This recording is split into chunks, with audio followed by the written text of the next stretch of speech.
Seems to be working. That is good. Oh well, that is what I was expecting. Hey, I'm Stefan, you're on Bad Sector, and today I'd like to show you an old game I've been developing like 20 years ago. It's a DOS game. It's a Tetris clone. It's actually a quite cool game for being a DOS game. It features true and high color graphics, mod music, effects, quite cool graphics also, and it works with the graphics and the sound library I have developed by myself for Ball and Pascal. And I republished this game about 2 years ago in an MS-DOS Facebook group, and the response was quite positive, but there were also some issues. Like, for example, the game has been developed under, I think, Windows 98 SE, and Windows seems to be much more forgiving concerning certain things than DOS is. And there are also some different circumstances when DOS is running versus a multitasking system which more or less simulates DOS. These things had to be tackled, and I did that. But also in addition to this, and this is what this topic today is about, this game is too slow on Pentium machines. When I developed it, it was on, I think, K6 3400, and later maybe in the Athlon 1 GHz. And of course, these machines are quite fast, especially for DOS games. And of course, there were no problems. But Pentium shouldn't be too slow for Tetris, right? So I had to dig a little bit and optimize. And this is what this is about today. And the cool part is what I'm showing is not only applicable to today's software. These are still basic principles you have to think about when optimizing software. But also the libraries I was speaking about are available, and if you want to, you could actually develop your own games with these libraries under MS-DOS on a current machine, and they would be blazingly fast, obviously. Also on a DOS box or on a real DOS machine. So I think this is quite interesting, and yeah, let's start with that. So let's start with our issue. So when you start the game, some debug information here, nothing to worry about. And yeah, the sparkle effect may be a bit too much at the moment. I'll have to adjust that. But let's start the game. This is a quite powerful machine, a Pentium 133. And yeah, it already feels a bit sluggish. And my key press was ignored here. That is not so good.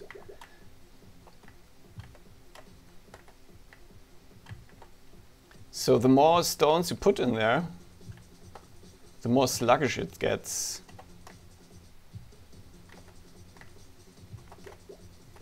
You have to keep in mind that this is quite an advanced game, so there's already alpha blending going on.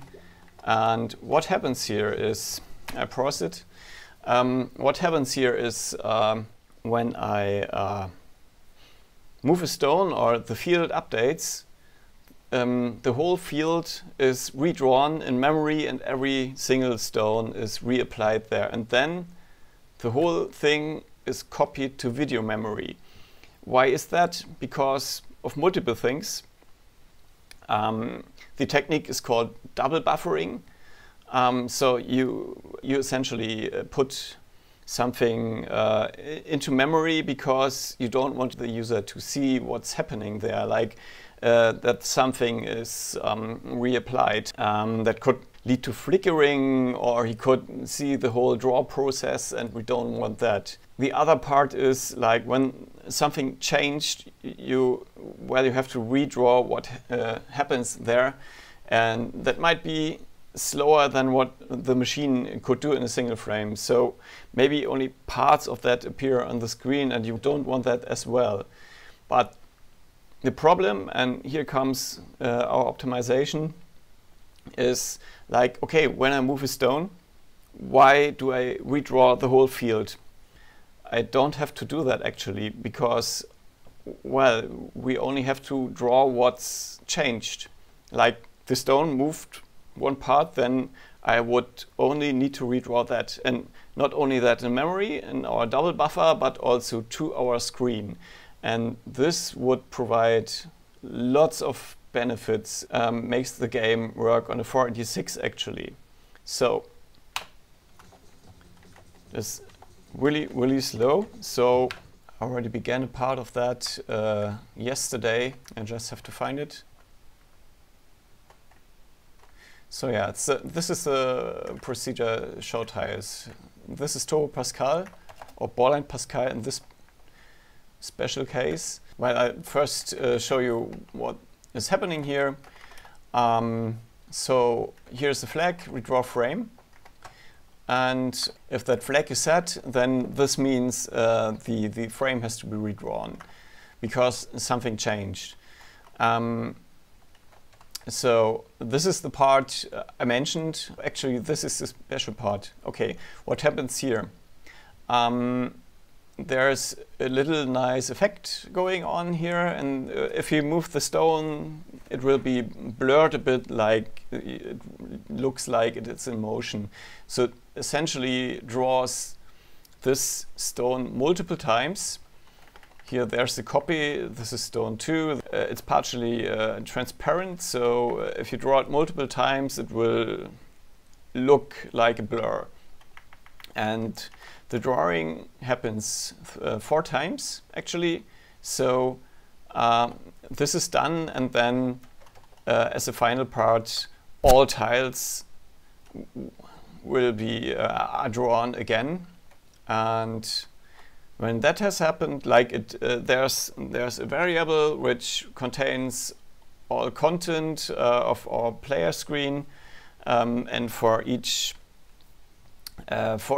part, like imagine each part of a stone is a part of the playing field, and this variable essentially keeps values there, like the stone or nothing. If it's nothing, then it's a 0, so it first checks if there is anything to draw at this point. If it's non-zero, then it will just take the appropriate stone that we want.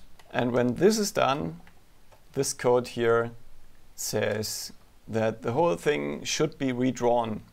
Like really the whole thing, the whole playing field will be put to the screen. This is already some new code which actually doesn't belong here. Then it just says, okay, sets back that the player screen has to be redrawn and updates also the scores. So what have I done to improve that? This is what I already figured out, but it's not complete yet. The idea is as follows. You keep 2 values. You remember what the playing field has been like, and then compare it to what it is currently like. So what you can do in this case is, okay, I can see something changed there or didn't change, and based on this I can say, okay, something changed there, then I will obviously need to redraw that part, but not everything else. And that's this code. There are already some comments on there. So basically what that does is here checks, okay, this is my old field, this is my current field, and if they differ, then obviously something has changed, and I track these fields as being changed. I collect these rectangles and say, okay, these rectangles changed, I will need to draw these rectangles, but nothing else. And then, of course, there's this is the tile blurring, and this is the part I still have to solve. And here's drawing the playing field, and this currently doesn't check for any changes, so we will need to take this into account as well. So here it is. And this is the code that currently says, okay, I redraw the whole thing. But currently I will keep that part because I want to see if everything works out for me or not. What I currently disabled is the blurring, because this is a special case I will need to handle, and likely it will look something like, okay, the blurring is like another copy of the same Tetris stone, just shifted up by one position, likely. And I will likely just need to remember the old position and redraw that part as well. So let's take a look how that currently looks like.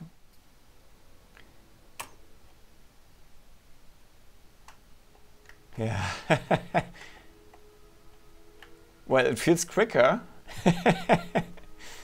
but that's probably not what we want.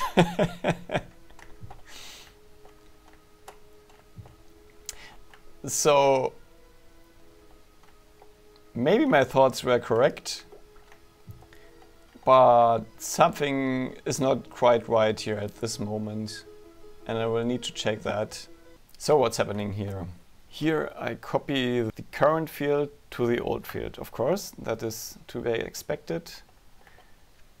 Here I collect the rectangles that have changed, but something is not right here, and I'm not sure what it is. Our main issue with this kind of programming is you can't debug much. Like with modern solutions, you are used to set a debug breakpoint and then just debug everything. You can actually set a breakpoint in Boolean Pascal, but that won't help because what they tell you is, okay, you're working in real mode, of course, you can debug everything. You're working in protected mode. Oh, that is something new. That is something we don't really support in our debugger. Boolean Pascal is the first and only DOS Pascal, by Borland at least, which is able to use protected mode. That was a new mode introduced by 386 machines, and well, actually by 286 machines, but the protected mode we now use in all our operating systems, that is the protected mode of the 386 processor. They didn't update the whole toolchain to accomplish for that, and that is an issue. I just have to make guess games here and see what's happening and what not. One idea is I've written some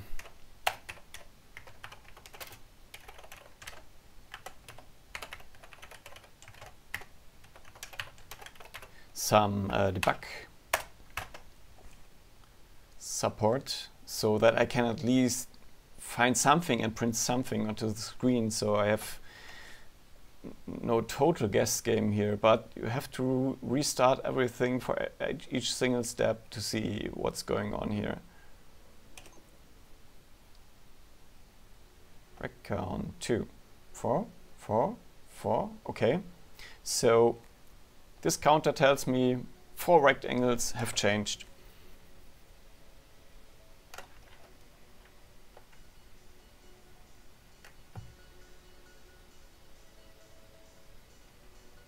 Here it's 8. Why is it 8? It's 4 stones, but 8. Should also change if I rotate it, because the stone, well, 16. Okay, now it begins to get interesting. Why is that? Okay, I found the issue, and it was a short sight on my side, or however you put it. I wasn't aware what was happening. I don't really like the pointer handling in Pascal, because you have basically to put this little sign in front of every call when you use a pointer instance instead of a type. So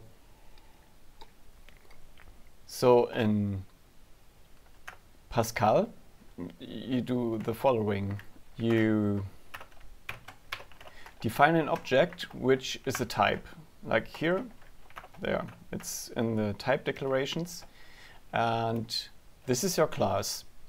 And if you want to use this as a pointer, like you don't want to create a local variable but allocate memory and use that class as a new memory instance, then you have to declare it like this, like pgame is pointer to tgame. And what I wasn't aware is, like, okay, I didn't want to write this little thing here, which I currently don't know how to call it in English. I just gave the tgame as a variable, and what I wasn't aware was that essentially what happens here is that a new copy is being created on calling this procedure.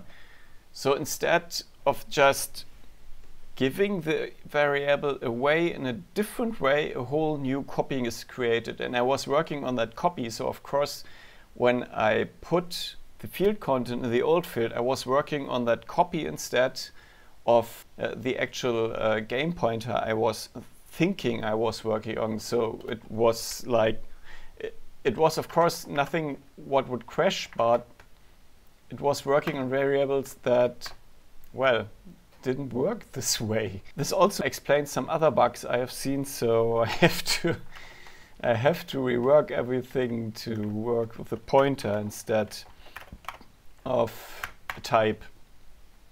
That is fun. Because, and there, this was the whole issue here. Okay, so that worked out, I think. Tetris games, everything safe, just because, well, in DOS, make one wrong move and the whole thing crashes. And maybe you haven't saved your work. Okay, that's bad for you. Seems to be working. That is good. Oh well, that is what I was expecting. There's a little bug at the top, but now isn't that quick? That's so much quicker already. And I already have an idea of another optimization, but hey, this is how it should work actually. Yeah, I can't improve that. Oh well, that feels so great. That of course is something I have to improve. That is currently not handled. Ah, okay, so the redraw is not properly functioning. Oh, there was something, okay. As to see, what we currently see is not what should be seen there. But then again, that is much better now. I think I forgot, yeah, it's of course beginning at 0. That was the thing I changed before. Now keep the thing in mind, we just optimized the part that is happening in memory and not transferred to video memory. You still transfer the whole image to video memory, so this is not fully optimized yet. Now that we have all these rectangles, we can as well just optimize there. So this whole redraw of the whole thing is not required any longer because we know which rectangles we have changed and drawn. Okay, so what now? I remembered these points, so I don't really need this code any longer in this way, I think. Okay, but the issue we still have is, okay, we need a full redraw maybe when the stones move down, but again, why isn't that being recognized? Okay, we need a redraw because we have this effect at the bottom. So we probably need a full redraw. And I need to figure out where this effect is happening. Let's check that again. I think the top is now working as we wanted. Yeah, so as long nothing is being removed at the bottom. Oh, and the score counter works again. That was also, I was wondering why that wasn't working properly or animating properly, but it does now. Oh, this is so much better.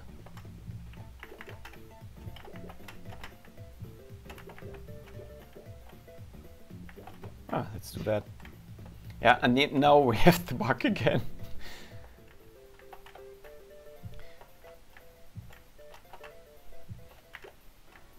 If you want to ask why I'm playing so weirdly, I get the most points when I put large stones into there, but now I can't forget about the strategy, I think. Just clean that up. Oh, well, that... I think when there's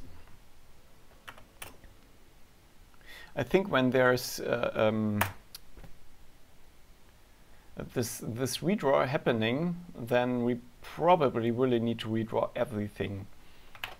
But that would be another flag. And right now what we can do is, well, what can we do? We can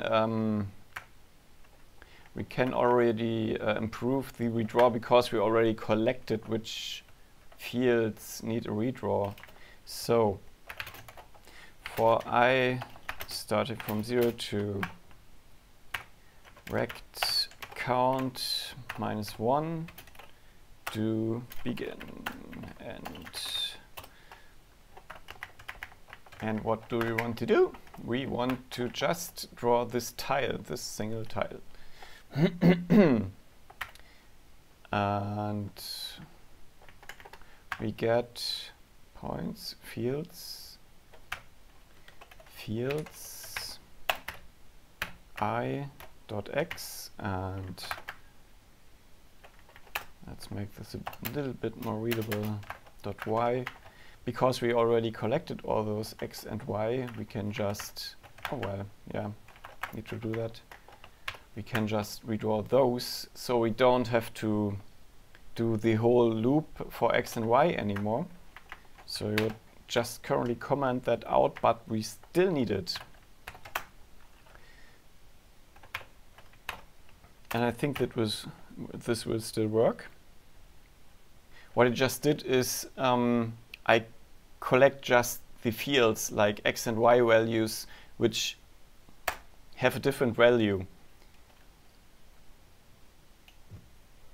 And then now I just need to redraw these.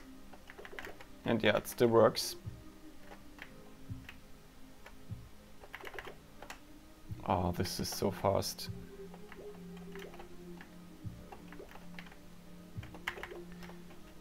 Already, and it's not finished yet. Okay, so this part is done. One step further. We don't want to redraw the whole field, except we need to. And how do we do that? We already have the rectangles, but I think currently in the wrong position. So what's happening here? Draw rects to screen, it uses the virtual screen and the field position x and y. Okay, so our rectangles are already there. Virtual screen, frame background, here it is. So we shift the whole part for x and y.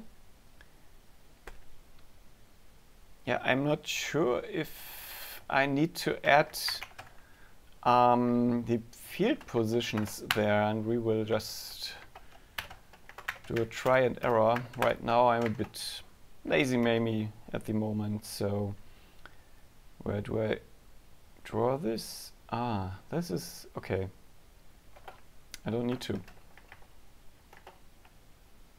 Not this way. I can just set redraw. it's named set redraw, but I think it should be called add redraw. This essentially adds a rectangle that we want to redraw. So it has a limit of rectangles we can redraw. Maybe I should increase that. But right now, what would I need to do?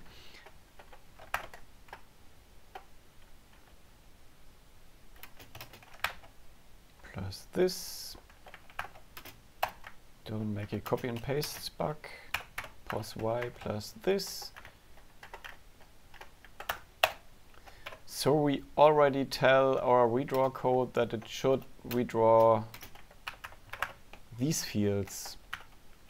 Ah, so it works.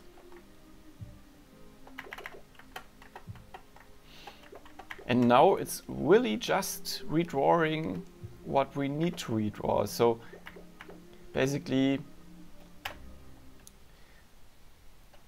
if this thing here goes down, the stone goes down, then it goes down, okay, but it will really only need to redraw a little part of that, because the vertical stones will just need to cut off the upper part and will just need to redraw the lower part, so two stones are still being kept there. And this, of course, is also something we need to address. I can clean it up this way, but yeah, of course, these things introduce some bugs, but in the end, it's so much faster. Okay, first part of the optimization is done here. Okay, after some tinkering, I think I've found a proper solution on how to also get the blurring working. I'd like to show you that. There's the functionality that checks if a blur can be done. The blur will be done when the user is dropping the Tetris tile. When it's done, the parts of the screen where the blurring occurs are stored. For this, we simply have a variable that stores our last blur count. We set it to 0 here. This is actually the whole blur code. It just checks for the Tetris tile that is currently being displayed, if there's a tile and if the tile is visible. And if so, it will draw this tile in the blurred version 3 times. In order for the blur to work or to appear, the tile that is being blurred or the stone that is being blurred, there's just a different version being created. Basically, a copy is being made, and there are the alpha channels set to, I think, 40% or so. And these parts are drawn over each other for 4 times before the final part of the Tetris stone will be drawn on the screen. So that gives it a blurry appearance. And basically it's a small trail behind the currently displayed Tetris tile. The trail is about the height of a single tile of the Tetris tile, or a single stone of the Tetris tile. So what do? We simply store it here. It's not that nicely made, but basically you take the Y position of the tile and say it's -1 because the blur appears above the current tile, and then you also store the current tile position. So basically you're saying, okay, it's one line before and the current line. The thing here is that when Tetris tile have vertical parts, these parts are blurred and need to be redrawn fully, because each single stone of the Tetris tile is being drawn. If we don't redraw that part, then the blur will be overdrawn and the content will be overdrawn against the old content, and this will lead to artifacts. So we have stored this in the last blur positions, and now we get back to the actual code, which says, okay, I need to redraw something, and I've extended it with a function that checks for tile blur on XY and just sends the XY value there. And this thing looks in our last blur positions and checks if there was anything going on. And a current blurring, let me see that, let me check that. Yeah, I think I have to check if this is still required. Let's try that.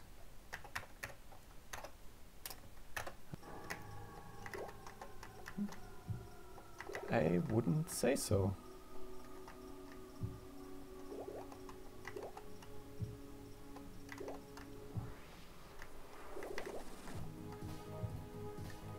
Nope, I don't think so. That was a temporary solution to a problem I wanted to find out what was going on, so that part isn't required anymore. Okay, let's check out what that functionally does.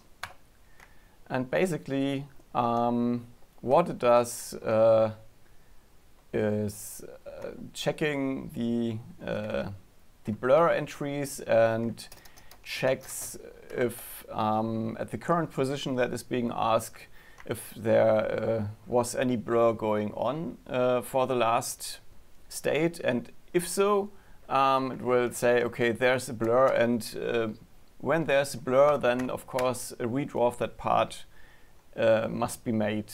So yeah, that's actually all of the code that actually is going on in order to the blur to work. And so let's check what that actually does for us, and if we can see everything. And yeah, there's a nice blur going on when you move the tile.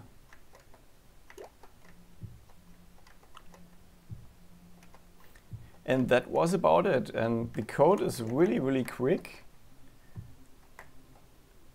and doing what it should be doing.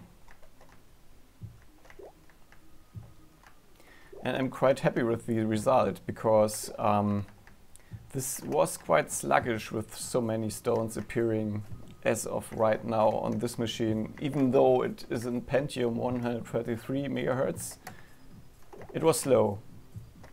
So this is it. The optimization is done. The whole thing now actually also works in a 486 actually. I think 66 MHz would be sufficient. I tried it with 80 MHz with the VisualLocalBus graphics card, so this is not the top end solution there, so it should be playable there as well. If you keep the mixing frequency of the music a bit down, of course. Yeah, but otherwise this was quite an interesting project, because I saw 20 years old code, and I stumbled across problems I should have probably solved differently. But yeah, it's like, okay, look at work you've done 20 years ago, and well, all you can do right now is to improve it, and that's what I have done. I had actually to cut down this video a little bit for you, because it would have been just too long otherwise. If you're interested in seeing what I had to do to tackle the crashes that I had at some point, let me know. I can make this another video, of course. Otherwise, about the solution, of course, you can solve this differently. The idea was to not touch every piece of code that was there, but to do what was the goal, like make this faster on a Pentium, and we did that. There are of course other ways, and one that came into my mind is you could do this view-based, so there's a hierarchy of views, and if some view is modified, like such a Tetris stone moves down, then of course this means everything that was there and is overdrawn will be affected and needs a redraw. That's of course another way of doing that, but I think that this would have been too much. the game should just work, and that's what it does now, and I hope you like that. The other part I'd like to tell you about is a bit of possible things I could do in the future, and this is, for example, adding gamepad support or multiplayer support. There's also a columns mode integrated in there that has just never been finished, so that may be other possible goals, and we'll see as time progresses what I can tackle first. But yeah, that's about it for now.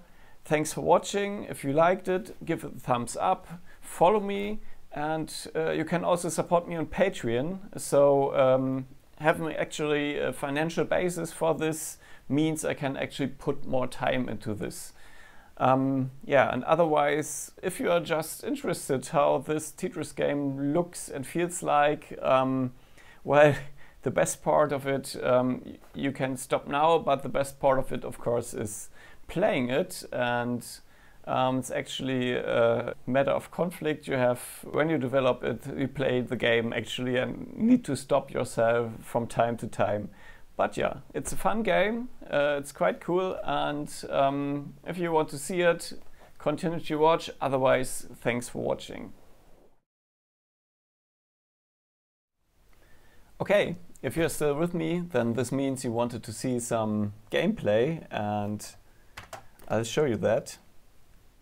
I made this game like in the 2000s after a troublesome time, and yeah, most of this work actually has been done by me, with the exception of the mod music and the network playing stack.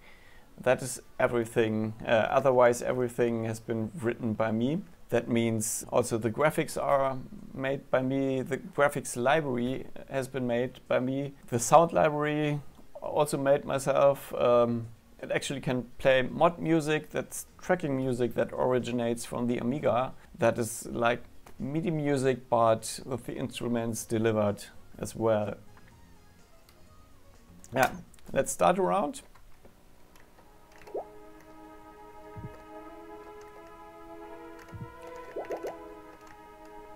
So my strategy is to actually,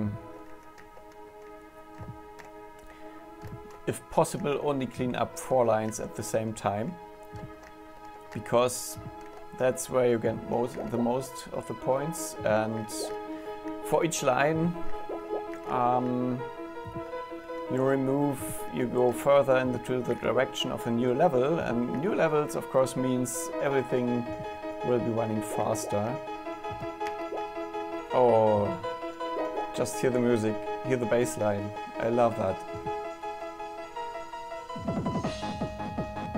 I know, that's so 90s, but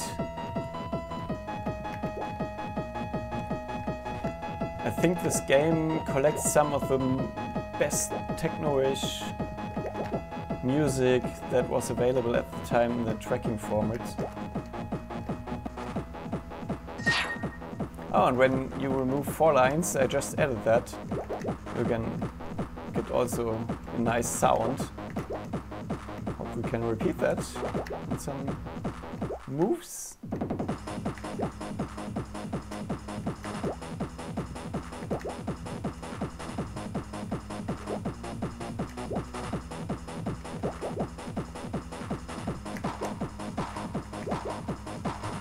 Sometimes it's risky to wait for this, but here we are. Heard that? When I now remove only 3 lines, then it's not there. It's just that sound.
What I also do is you can see the next tile on the top right corner, like with every other Tetris implementation as well, and it's quite cool because of the colors. You can just plan forwards. I usually can already plan where to put the next tile.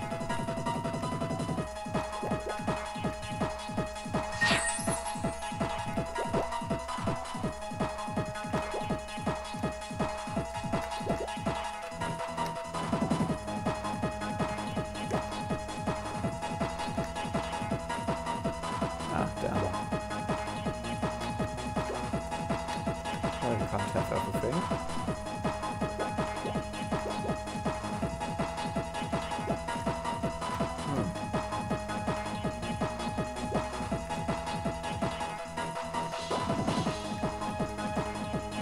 Some longer tiles would be really great, but now it's too late. At least for that part.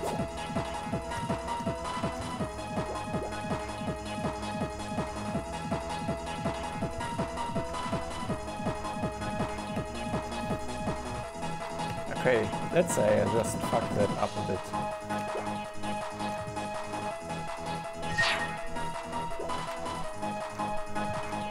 But now I will show you how to remove that.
New level.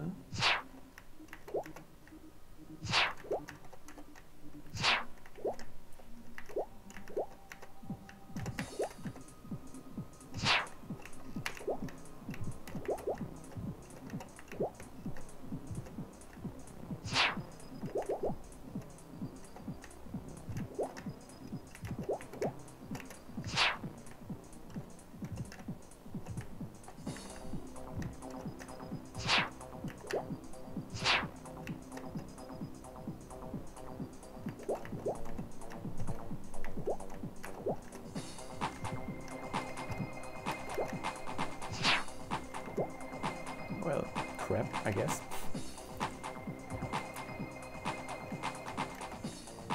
But not so more anymore.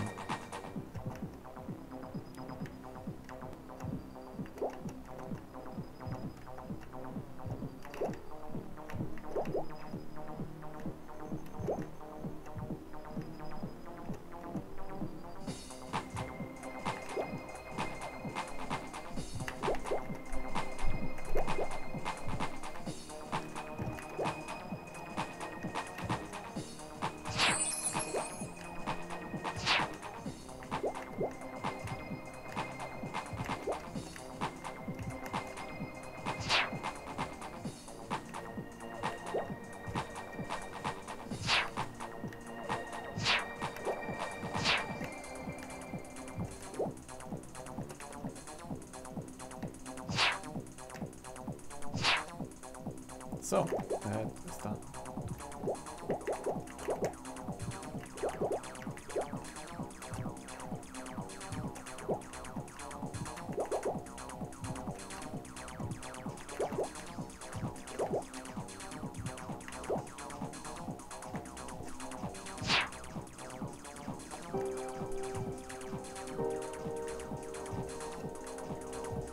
That is also a song I love.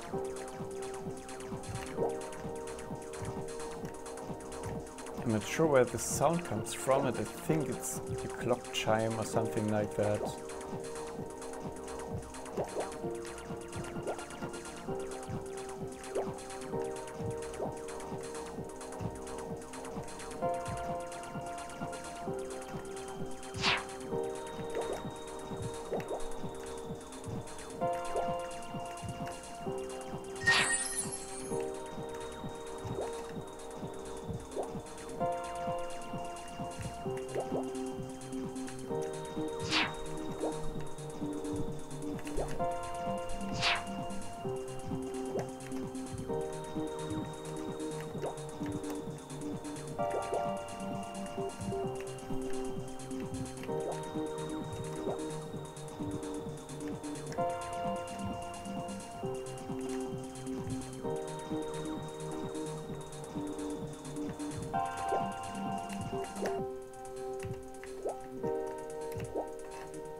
Now it would be a good time for a long stone.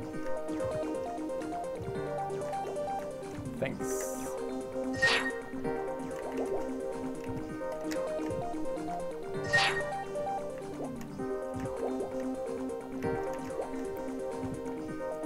Yeah, actually, there's no zero implemented here. That was not a cheat. Coincidence, I would say.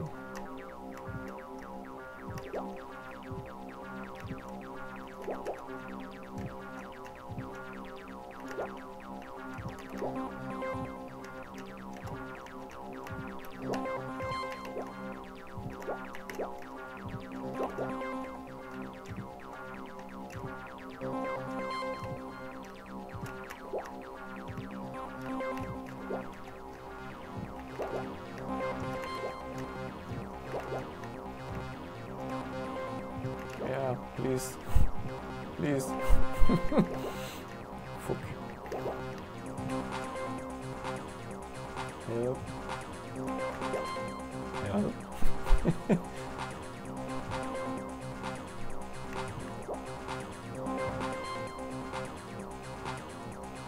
No. No good thing.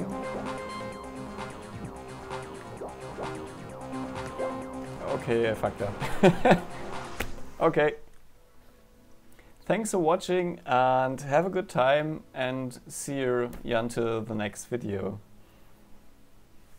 Goodbye.